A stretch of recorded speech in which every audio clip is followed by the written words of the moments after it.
Hello. Hi and good morning students. Welcome to Chemistry Concept with Pragnya Madam. બાળકો mall concept enjoy કરવાની ઈચ્છા છે ને તમને આજે, તો બહુ જ મજાથી શેર કરાવું મોલ કન્સેપ્ટમાં આજે તમને. અને મોલ કન્સેપ્ટ જે કાલે શરૂ કર્યો હતો, આપણે કોઈ જલ્દી નથી એને પતાવવાની, ધીરે ધીરેથી ભલે 50 વિડીયો કેમ ના બને, પણ આપણે દરરોજ ધીરે ધીરે મોલને સમજતા જઈએ. ગઈકાલના લેક્ચરમાં મોલ શું છે એ તમને શીખવાડ્યું હતું. ચલો 5 મિનિટ તમે મને આન્સર આપો, આજે જવાબ આપજો. મોલ શું છે? Anyone in the class, mall શું છે? ગણતરી માટેનો એકમ. ગણતરી માટેનો એકમ. ધેટ્સ ગુડ, બહુ જ મસ્ત આન્સર. મોલ શું છે? ગણતરી માટેનો એકમ. તો મને કહેશો કે શું ગણવાનો એકમ? પરમાણુ, અણુ, ન્યુટ્રોન. હા, કેમ કે કેમિસ્ટ્રીમાં શું આવે? પરમાણુ આવે, અણુ આવે, ઇલેક્ટ્રોન આવે, પ્રોટોન આવે. આ બધાને ગણવા માટેનો એકમ એટલે મોલ. મેં તમને ગઈકાલે ડેલી પ્રેક્ટિસ પ્રોબ્લેમ માટે એક શીટ મોકલી હતી. ઘણા બધા ક્વેશ્ચન એમાંથી ડાઉટ હશે, એને પેન્ડિંગ રાખજો. આજે સાંજે 4 વાગે મારો એક એક્સ્ટ્રા લેક્ચર છે તુલ્ય દળ પર. ને તુલ્ય દળના આપણે જેટલા એમસીક્યુ, જેટલી ટાઈપના એમસીક્યુ આવવાના છે એ બધી ટાઈપના એમસીક્યુ આજે સાંજે 4 વાગે હું સોલ્વ કરાવવાની છું. 11th ના નવા સ્ટુડન્ટ માટે જે ડબલઈ નીટ, 12th માં ગયા છે એમના માટે રિવિઝન જે ડબલઈ નીટ, અને અપકમિંગ 12th મતલબ હમણાં 12th થી 13 માં ગયા છે જેમને નીટની એક્ઝામ આવવાની છે એમના માટે નીટ ક્રેશ કોર્સ. તો આ બધા ક્લાસના ભેગો સાંજે 4 વાગે લેક્ચર રાખ્યો છે, તો કમ્પલસરી બધા લોકો આ લેક્ચર અટેન્ડ કરજો. શેનો? બાયોલોજીનો. કઈ ક્લાસમાં? પછી આપણે ડિસ્કસ કરીએ. ચલો, એનો મારો વિડિયો ચાલુ છે. ચલો, 1 મોલ. 1 મોલ એટલે ગણતરી માટેનો એકમ. તમે મને એવું કીધું, બરાબર? તો 1 મોલ એટલે કેટલી આઇટમ્સ એ કહો. ચલો, કેટલા નંગ હોય 1 મોલમાં? 6.022 ગુણ્યા 1023 આઇટમ 1 મોલમાં હોય, બરાબર ને? પછી એ પ્રોટોન હોય કે ઇલેક્ટ્રોન હોય કે અણુ હોય કે પરમાણુ હોય. મને આના પહેલાનો તમને એક વિડિયો મોકલ્યો હશે, તમારે જોયો હશે.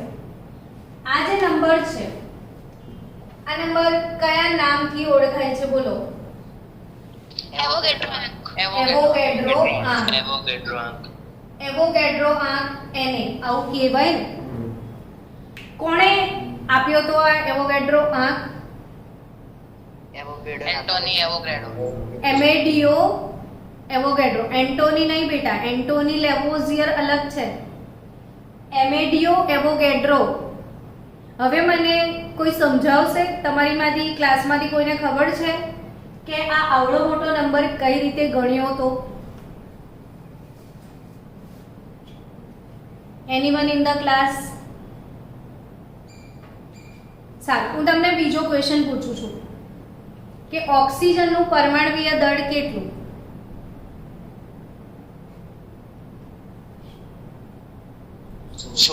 સોળ AMU, બરાબર? ક્લોરીનનું 35.5. તો આ બધા પરમાણુઓના પોતાના દળ છે જ, હે ને? આવર્ત કોષ્ટકમાં જેટલા તત્વો છે એ દરેક તત્વના પરમાણ્વીય દળ શોધેલા છે. તો એ કોના સંદર્ભમાં શોધવામાં આવ્યા છે એ મને કહો. આ તમામ તત્વોના પરમાણ્વીય દળ કોના સંદર્ભમાં શોધવામાં આવ્યા છે? કાર્બન 12. That's very good. આ વખતે મને ભણાવવાની જે મજા આવી રહી છે ક્લાસમાં, મન મૂકીને મજા આવે છે. Carbon 12, very good.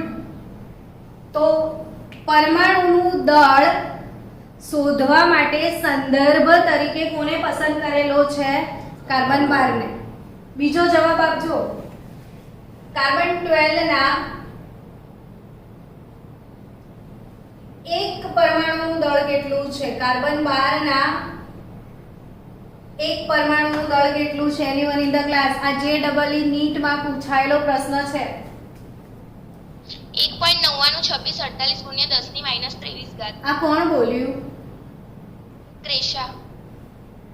That's good, Kresha. Keep it up. 1.992648 ગુણ્યા 10 ની -23 ઘાત gram. Very good answer, very good answer. આ કાર્બનના કેટલા પરમાણુનું દળ છે એવું લખ્યું છે? ફક્ત એક જ પરમાણુનું દળ. બાળકો, કાર્બનના કેટલા પરમાણુનું દળ? ફક્ત એક જ પરમાણુનું દળ. અને કાર્બનના એક જ પરમાણુનું દળ કેટલું છે? 1.992648. 1.992648. મારી સાથે બોલજો તો ભૂલી ના જવાય, આવડી જ જાય કે C12 ના એક પરમાણુનું દળ કેટલું છે? 1.992648 ગુણ્યા 10 ની -23 ઘાત ગ્રામ. ખાલી એક જ પરમાણુ. એટલે વિચાર આવ્યો એમેડિયો એવોગાડ્રો અંકલને કે જો 1.992648 ગુણ્યા 10 ની -23 ઘાત ગ્રામ વજન ફક્ત કેટલા પરમાણુનું હોય? એક પરમાણુનું હોય. આવો વિચાર આવ્યો. તો કાર્બનનું કુલ વજન કેટલું લખ્યું છે અહીંયા? 12. એ તો 1 મોલ કાર્બનનું છે ને? કેટલા મોલ કાર્બનનું છે? 1 મોલ. તો આટલા ગ્રામ એટલે એક પરમાણુ. તો 12 ગ્રામ હોય તો કેટલા પરમાણુ? સમજ્યા? તો 12 ભાગ્યા 1.992648 તો જવાબ શું આવે ખબર તમને? કરો કેલ્ક્યુલેટર પર. Anyone in the class? 6.022 into 10 raised to 23. Very good, 6.022 ગુણ્યા 10 raised to 6.022 Yes. 67 ગુણ્યા 10 ની 23. તો હવે તમને ખબર પડી કે એમેડિયો એવોગાડ્રો અંકલને એક મોલમાં આટલા કણ છે એ કેવી રીતે ખબર પડી? એ ગણવા નતા બેઠા, એ ગણતરીથી લઈ આયા. તો આ એક મોલમાં આ આંકડો જે છે એ આ રીતે શોધ્યો. સમજ્યા ને? તો નીટનો જે બાળકો છે, કોમ્પિટિટિવ લેવલના બાળકો, એમને આ બધા કન્સેપ્ટ ખબર હોવી જ જોઈએ. એટલે મેં તમને સરસ મજાના બહુ જ ફાઇન વિડિયો બનાવીને મોકલ્યા છે. પરમાણ્વીય દળનો એક વિડિયો હશે મારો, જોજો. પરમાણ્વીય દળ પર એક વિડિયો છે અને મોલ કન્સેપ્ટ પર પણ એક વિડિયો છે. મોલ કન્સેપ્ટ પર હવે 2 વિડિયો થઈ ગયા. ચલો બાળકો, એનીવે બીજી એક વાત કરી લઈએ. STP અને NTP આ બે શબ્દો તમને પહેલા પ્રકરણમાં સતાવશે. તો STP લખેલું આવશે તો કોઈને ખબર છે કે એને તમે શું સમજવાના છો? STP ને STP એટલે શું? Standard temperature and pressure. કોણ બોલ્યું આવી? સ્ટાન્ડર્ડ ટેમ્પરેચર અને પ્રેશર. સ્ટાન્ડર્ડ એટલે પ્રમાણભૂત. તો જ્યાં STP લખેલું આવે, મેઘ, ધ્યાન તારું 100% અહીં હોવું જોઈએ. જ્યાં શું લખેલું આવે? STP. ત્યારે ત્યાં શું સમજવાનું છે કે એ વખતે તાપમાન સ્ટાન્ડર્ડ છે ને પ્રેશર પણ સ્ટાન્ડર્ડ છે. તો તાપમાન બાળકો સ્ટાન્ડર્ડ કેટલું લેવામાં આવે છે? કોઈને ખબર છે? રસાયણ વિજ્ઞાનમાં STP જે નક્કી કરેલું છે એ કેટલું તાપમાન સ્ટાન્ડર્ડ તરીકે લીધેલું છે? 0°C. તો 0 ડિગ્રી સેલ્સિયસ કેલ્વિનમાં કેટલું થાય? આ ક્લાસના તમામ બાળકો 273 હા, મેં એ બધા વિડિયો ચેપ્ટર 1 ના સિક્વન્સમાં ગોઠવીને તમને પ્લેલિસ્ટ મોકલ્યું છે. તમામ વિડિયો સિક્વન્સમાં જોઈ લેજો અને એમાં ડિગ્રી સેલ્સિયસ થી કેલ્વિનમાં કેવી રીતે જવાય એ પણ એક વિડિયો હશે. જોયો તે હજી સુધી બધું પેન્ડિંગ છે તારું? હું ગમે ત્યારે હોમવર્ક માંગીશ, ને હોમવર્ક નહીં હોય તો તમારા પેરેન્ટ્સને બોલાવીશ ડિવાઇન પર. એટલે મારું હોમવર્ક રેડી રાખજો ચેપ્ટર 1 ના પ્લેલિસ્ટનું. તો ટેમ્પરેચર 0 ડિગ્રી સેલ્સિયસ કેલ્વિનમાં કેટલું થાય? 273 કેલ્વિન. હવે પ્રેશરની વાત કરીએ. તો પ્રેશર એટલે દબાણ, અને દબાણ પ્રમાણભૂત દબાણ. તમને તમારી ઉપર કોઈ દબાણ લગાવે છે?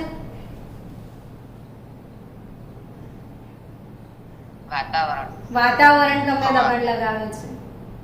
તમે પૃથ્વીની સપાટી પર, દરિયાની સપાટી પર છો, તો દરિયાની સપાટીએ આપણે આબુ પર જઈએ તો દરિયાની સપાટી ના કહેવાય, પણ અત્યારે નીચે છીએ આપણે, તો અહીંયા દરિયાની સપાટી સી લેવલે આ વાતાવરણ તમને કેટલું દબાણ લગાવે છે એ ખબર છે કોઈને? એક વાતાવરણ. That's very good.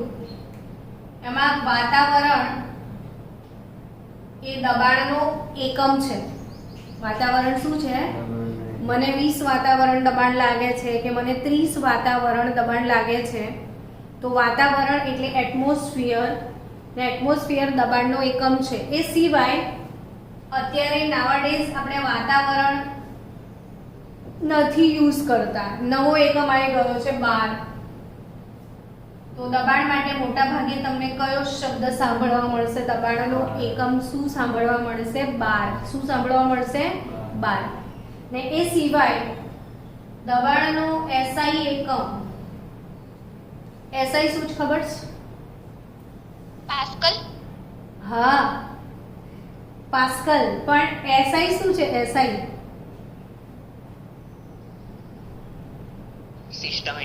System international. હમણાં આપણે માપન માટેની જે સર્વસ્વીકૃત પદ્ધતિ વાપરી રહ્યા છીએ એ એસઆઈ છે, જે વિશ્વસનીય છે, બધાએ સ્વીકારી છે. અને એસઆઈ એકમ પ્રમાણે દબાણનો એકમ પાસ્કલ છે. શું છે? પાસ્કલ. તો કેટલા પાસ્કલ એટલે 1 બાર થાય? તો 10⁵ પાસ્કલ એટલે 1 બાર થાય. ફિઝિક્સમાં તમે લોકો પેલા એમએલટી વાળા ડાયમેન્શન સૂત્રો આવે છે ને, m0l -1 એવું બધું શીખી ગયા? હા કે ના? તું શીખતો જ નથી કશું. લેક્ચર અટેન્ડ નથી કરતો. ભાઈ ફિઝિક્સમાં સૂત્રો શીખ્યા તમે લોકો? ના, બાકી છે હજુ. બાકી છે હજી. ઓકે, સારું. તો હું તમને એક નાનકડું મસ્ત ગમ્મત કરતા શીખવાડું કે આ પાસ્કલ શું છે. બે વૈજ્ઞાનિકો હતા, એક ન્યૂટન ને બીજો આઇન્સ્ટાઈન. ને ન્યૂટન ને આઇન્સ્ટાઈનને થપ્પો રમવાની ઈચ્છા થઈ. તમે લોકો રમો છો થપ્પો બધા? હવે ન્યૂટન આઇન્સ્ટાઈન બંનેને થપ્પો રમવાની ઈચ્છા થઈ. એટલે પહેલા વારો કોનો આવ્યો? મેં આઇન્સ્ટાઈનને એસ કેમ લખ્યું છે? આઇન્સ્ટાઈન ઈ. એટલે પહેલા દાવ આવ્યો આઇન્સ્ટાઈનનો, સોરી ન્યૂટનનો. ન્યૂટને આમ આંખ બંધ કરીને આઇન્સ્ટાઈન છુપાઈ ગયો. ને થોડીક વાર ન્યૂટને મહેનત કરી, શોધ્યો, તો ઝાડ પાછળથી આઇન્સ્ટાઈન મળી ગયો. એટલે હવે દાવ કોનો આવ્યો? લોકો તો ગેમ રમતાય નહીં આવે. આઇન્સ્ટાઈનનો. હા, એમ કોને? આઇન્સ્ટાઈનનો દાવ આવ્યો. એટલે હવે આઇન્સ્ટાઈન શું કરે છે? આંખ બંધ કરે છે ને ગણે છે 1 2 3 4 5 એવી રીતે. કોણ છુપાયો હશે? હા, તો ન્યૂટન છુપાયો નહીં. તો ન્યૂટન છુપાયો નહીં, આઇન્સ્ટાઈનની સામે જ ઊભો રહ્યો, પણ એણે સાયન્ટિસ્ટ વાળું મગજ વાપર્યું, એક સ્ક્વેર બનાવ્યો ને એમાં ઊભો રહી ગયો. આઈન્સ્ટાઈને જેવો આંખ ખોલી, અરે ન્યૂટન તારો થપ્પો. ન્યૂટને કીધું રોંગ, હું આઉટ નહીં થયો. એણે કીધું now I am not Newton, now I am Newton per meter square. Hello, now I am not Newton, what now I am Newton per meter square. So બચ્ચો પાસ્કલ એટલે Newton per meter square is nothing but Pascal. So Pascal જે છે શું છે? Newton per meter square. તો આ યાદ રાખજો. ચલો આપણે હવે આપણું કામ કરીએ. તો આ છે એસટીપી, કેમ કે આપણે વારંવાર આ ચેપ્ટરમાં એસટીપી નો સામનો કરવો પડશે. તો એસટીપી લખેલું આવે તો તમારે શું સમજી જવાનું કે 0 ડિગ્રી સેલ્સિયસ ટેમ્પરેચર હશે ને એક વાતાવરણ અથવા 1 બાર અથવા 10⁵ પાસ્કલ દબાણ હશે. એનટીપી એટલે શું?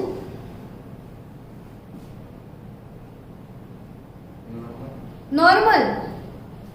એનટીપી એટલે નોર્મલ ટેમ્પરેચર ને પ્રેશર. આ સિવાયનું કોઈ તાપમાન હોય, આ સિવાયનું કોઈ દબાણ હોય તો એ નોર્મલ ટેમ્પરેચર ને પ્રેશર કહેવાય.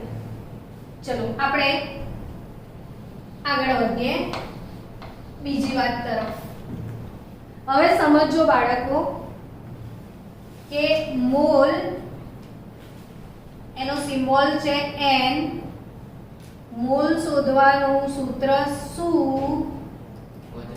વજન છેદમાં આણ્વીય દળ. મોલ શોધવાનું સૂત્ર શું? વજન છેદમાં આણ્વીય દળ. સમજી રહ્યા છો?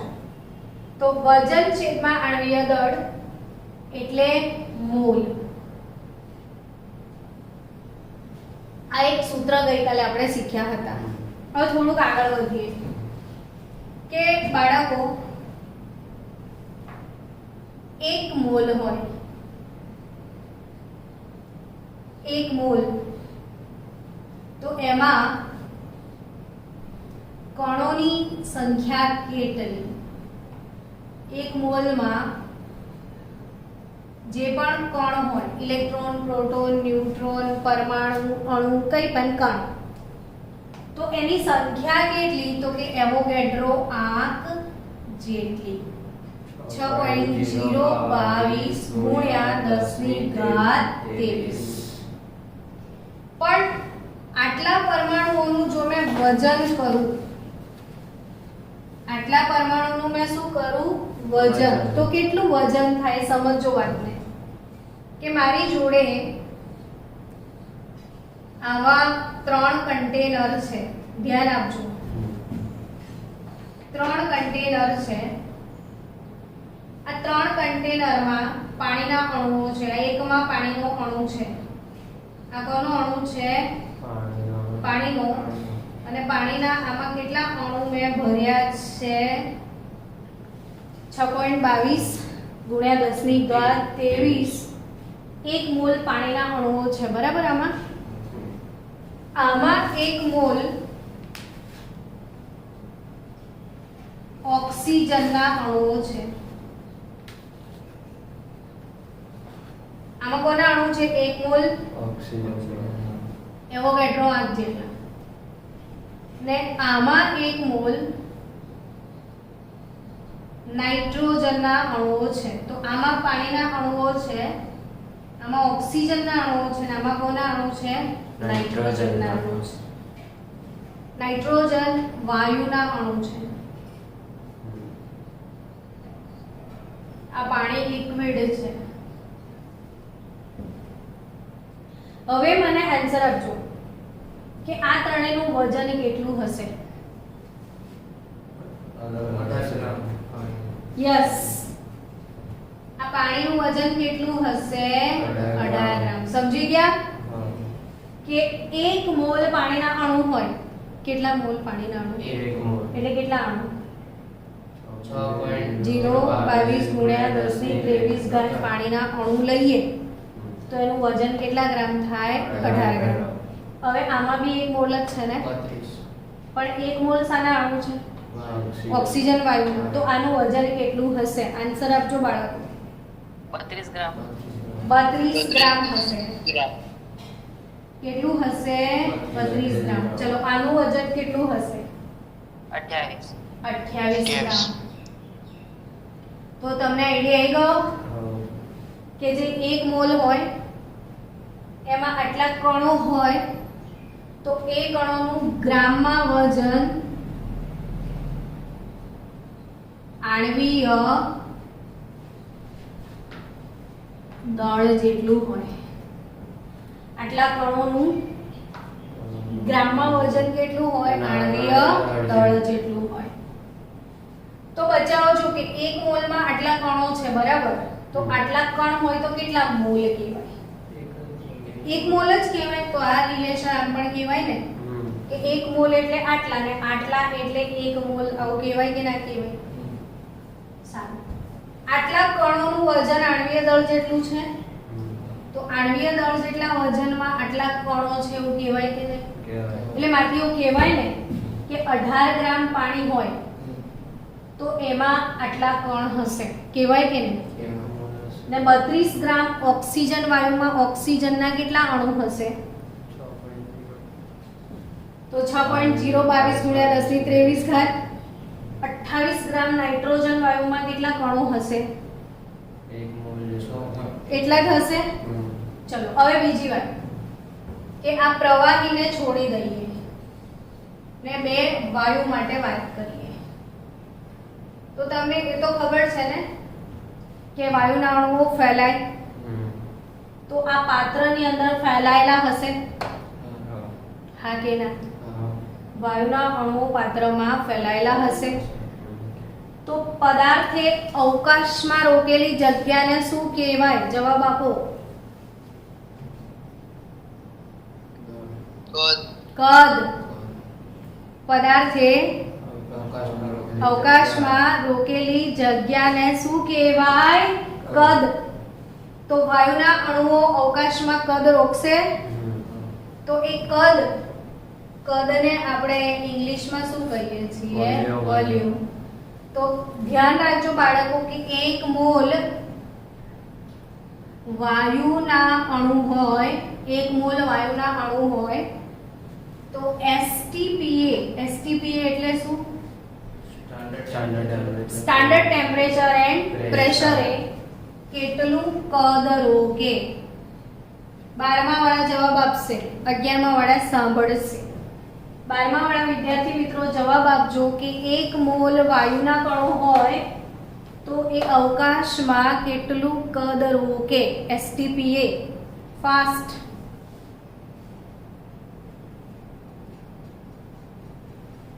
22.4. 22.4 લીટર. કોણ બોલ્યું?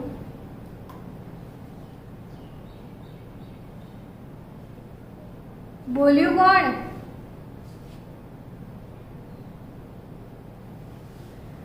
તો 1 મોલ વાયુના અણુ STPA કેટલું કદ રોકે? 22.4 લીટર. તો 11th વાળા લોકો તમારા બ્રેનમાં સેટ કરી દો કે 1 મોલ વાયુ હોય. શું હોય? 1 મોલ વાયુ. પ્રવાહી નહીં. માટે એવું ના કહેવાય કે 1 મોલ પાણી તો 22.4 લીટર. એવું ના કહેવાય. 1 મોલ વાયુના અણુઓ અવકાશમાં કેટલું કદ રોકે? 22.4 લીટર. સમજી ગયા? તો 22.4 લીટર આપ્યું હોય તો એ કેટલા મોલ કહેવાય? 1 મોલ કહેવાય?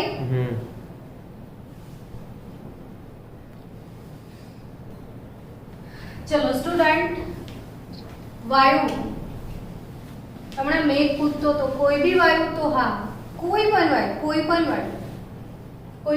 કેટલો હોય? 1 મોલ. તો કદ કેટલું? 22.4 લીટર. 22.4 લીટર વાયુ હોય તો 1 મોલ હોય. હવે 1 મોલ એટલે 22.4 લીટર. તો 22.4 લીટરમાં કણ કેટલા? તો આટલા જ હોય.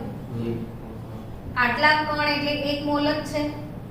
તો આટલા કણોનું અવકાશમાં જગ્યા કેટલી રોકે? 22.4 લીટર 1 મોલ જ છે. 1 મોલનું વજન તો આણ્વીય દળ જેટલું જ હોય, હમ. તો આણ્વીય દળ જેટલા વજન 1 મોલ કહેવાય, હા. તો એનું કદ પણ કેટલું કહેવાય? 5.4. એટલે આ બધા જ સંબંધો આ રીતે ગોળ ગોળ ફરે છે. સમજાઈ ગયો? બધા નોટ ડાઉન કરી લેજો બાળકો નોટમાં પ્રોપરલી. આને એવોગેડ્રો અધિતર્ક કહેવામાં આવે છે. એવોગેડ્રો અધિતર્ક. એમણે આ સંબંધો સમજાવ્યા છે અને આ સરસ મજાના સંબંધો કે 1 મોલ આણ્વીય દળ જેટલું ગ્રામમાં વજન, 1 મોલ અવકાશમાં 22.4 લીટર જેટલું કદ રોકે, 22.4 લીટર કદ હોય તો આણ્વીય દળ જેટલું જ વજન હોય. સમજી રહ્યા છો? ચલો નેક્સ્ટ. જો આ બે ક્વેશ્ચન લખ્યા છે ને આ બંનેના માટે હું એવો પ્રશ્ન પૂછું કે 0.056 લીટર નાઇટ્રોજન વાયુ એટલે ખાલી જગ્યા મોલ, ખાલી જગ્યા ગ્રામ ને ખાલી જગ્યા અણુ, આટલું શોધવાનું તમને કોઈ કહે, બરાબર? તો 5 મિનિટ આપું છું તમને કે 5 મિનિટમાં તમે આટલું શોધો, પછી મારો વારો. તમને 5 મિનિટ એક્સરસાઇઝ કરવા આપું છું. 5 મિનિટ પછી મને આનો આન્સર આપો. ચલો સ્ટુડન્ટ્સ, સૌથી પહેલા તમને આટલા લીટર વાયુ આપ્યો છે, શું શોધવાના છે? મોલ. તે શોધ્યા? કેવી રીતે શીખવાડજો? 22.4 લીટર નાઇટ્રોજન વાયુ હોત તો તો 1 મોલ છે એવું કહેતા ને આપણે. તો 0.056 લીટર નાઇટ્રોજન વાયુ હોય તો કેટલા મોલ છે આવું કહેવાય. એનો મતલબ એમ કે આપેલું વોલ્યુમ ભાગ્યા 22.4 લીટર થાય. એટલે નવું સૂત્ર શીખવાડું તમને, મોલ શોધવાનું બીજું સૂત્ર મળી ગયું, કદ V જે પણ આપ્યું છે ભાગ્યા 22.4. ને સૂત્ર ના આવડે તો બુદ્ધિ વાપરી દેવાની કે 22.4 લીટર એટલે 1 મોલ, તો આટલા લીટર એટલે કેટલા? તો કેટલા આયા જવાબ બોલો તો? 0.0025 મોલ આયા, બરાબર? હા મેમ. હા. હવે બીજું, એના શું શોધવા કીધું મેં? ગ્રામ. ગ્રામ. તો ગ્રામ માટે બુદ્ધિ વાપરો કે જો મારા પાસે 1 મોલ નાઇટ્રોજન વાયુ હોય તો એ કેટલા ગ્રામ હોય? 1 મોલ નાઇટ્રોજન વાયુ કેટલા ગ્રામ હોય? 28. નાઇટ્રોજનનું આણ્વીય દળ 2 કૌંસમાં નાઇટ્રોજનનું માસ 14 હોય છે એટલે 28 ગ્રામ નાઇટ્રોજન હોય કે 1 મોલ નાઇટ્રોજન વાયુ એટલે 28 ગ્રામ થાય. તો 0.0025 મોલ નાઇટ્રોજન હોય તો કેટલા ગ્રામ થાય બોલો? 0.07 ગ્રામ. 0.07 ગ્રામ. હવે અણુની સંખ્યા પૂછી છે. રુદ્ર તું જવાબ આપજે મને. કેવી રીતે આમાં અણુ શોધવાના મારે? તો કે 1 મોલ હોય, 1 મોલ હોય તો કેટલા અણુ હોય? 23 અણુ હોય કે નહીં? તો આ કેટલા મોલ છે? 0.025 મોલ એટલે કેટલા અણુ? આવું થાય? અથવા આવું નથી કરવું, આ રાઉન્ડ ફિગર હોય થોડી ઘણી. તમારે પરફેક્ટ આન્સર લાવો તો અહીંથી બી આવે, ક્યાંથી કઈ રીતે આવે બોલો શીખવાડો. કે 22.4 લીટર હોય તો 1 મોલ ને 1 મોલ એટલે 6.022 ગુણ્યા 10 ની 23 ઘાત. આવું કહેવાય? 0.056 તો 0.056 લીટર હોય તો કેટલા અણુ હોય? શું જવાબ આવ્યો તમારો? 6.022 ગુણ્યા 0.056 ભાગ્યા 22.4. આન્સર બોલો તો.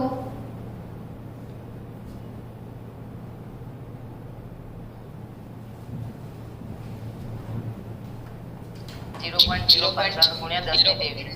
6.022 ગુણ્યા 0.056 ભાગ્યા 22.4.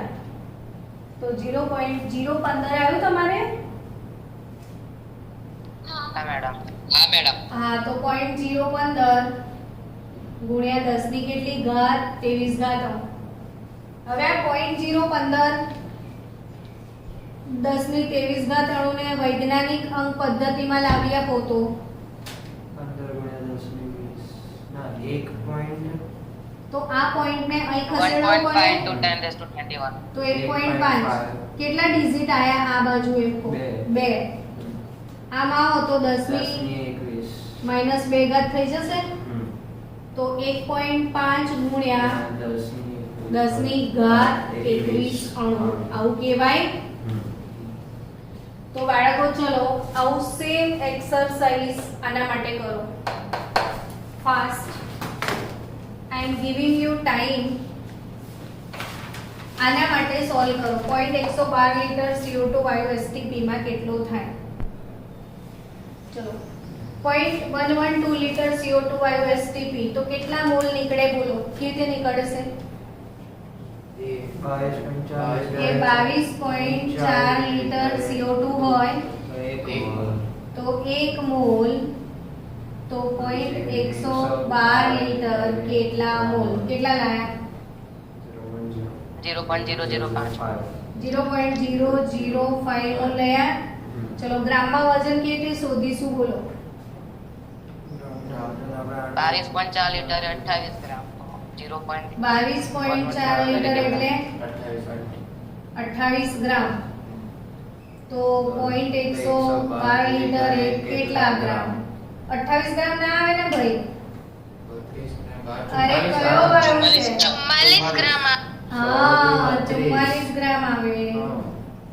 તો 44 ગ્રામ કેટલા ગ્રામ લાયા બોલો હવે?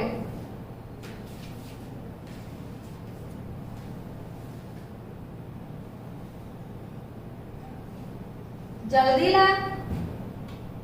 0.22 ગ્રામ.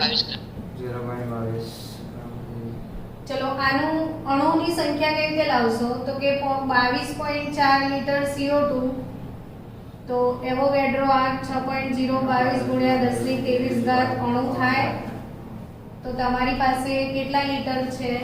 0.112 લીટર હોય તો કેટલા અણુ છે?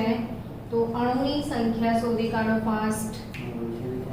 મોલ થી બી થશે. આટલા મોલ છે. 1 મોલ એટલે આટલા. તો આટલા મોલમાં કેટલા? બંને કેટલી બી રીતે તમે શોધી શકો. બહુ રીતો છે. 3.0 ગુણ્યા 10 ની 21 3.0 21 ઘાત આવે છે.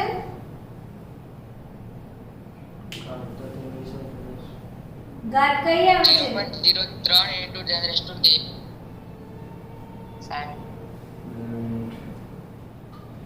કે કઈ ઘાત આવે છે એવું પૂછું છું. કોઈ ગણે? 21 ઘાત આવે છે. હા ઘાત. 21 ઘાત આવે છે. જે ઘાત હશે એ જોઈ લેજો ને જરા તમે. ચલો તો આ તમારો ક્વેશ્ચન થયો. હવે આવા થોડાક MCQ આજે તમને DPP બનાવીને મોકલી સોલ્વ કરવાનો ટ્રાય કરજો. લખો એક દાખલો જે કાલે ગણીને મને મોકલજો. જેને આવડશે જીનિયસ. કાલે આપણે ત્યાંથી શરૂ કરીશું કે જો હું પાણીના